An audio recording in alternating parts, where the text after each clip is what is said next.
നമ്മൾ ഈ hours to change ആണ്. അത് കാരണം നമുക്കത് മാറാനായിട്ടുള്ള ഒരു വലിയ വൈക്ലഭ്യമുണ്ട്. അത് നമ്മുടെ ഒരു ഫിയറാണ്. ആ കൃഷിയുടെ കാര്യത്തിൽ എനിക്ക് എത്ര പറയുള്ളൂ, ഇത്രയും പേര് കൃഷി ചെയ്യേണ്ട ഒരു കാര്യമില്ല.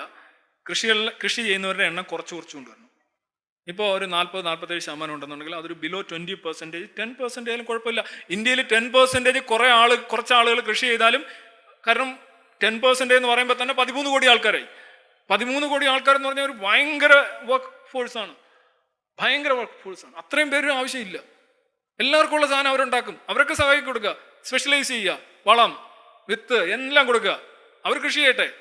പഠിപ്പിക്കുന്ന ആൾ പഠിപ്പിക്കാൻ പോട്ടെ, IT കാരൻ IT പോട്ടെ, സംരംഭകൻ അങ്ങോട്ട് പോട്ടെ, മെക്കാനിക് അങ്ങോട്ട് പോട്ടെ, എല്ലാവരും വരട്ടെ. ചിപ്പുണ്ടാക്കുന്നവൻ ചിപ്പുണ്ടാക്കട്ടെ. അല്ലെ, എല്ലാവരും കൃഷി ചെയ്തുകൊണ്ടാണ് എന്താ നേട്ടം ഉണ്ടാവുന്നത്? അഗ്രേറിയൻ എക്കോണമീസിൽ ഗ്രോത്ത് റേറ്റ് കുറവാണ്. കൃഷി ആശ്രയിച്ചൊന്നും കുതിച്ചാട്ടം നടത്താൻ പറ്റില്ല ഒരു എക്കോണമിക്കും. അത് സിമ്പിൾ എക്കണോമിക്സ് നമ്മൾ പഠിച്ചിട്ടുള്ളതാണ്.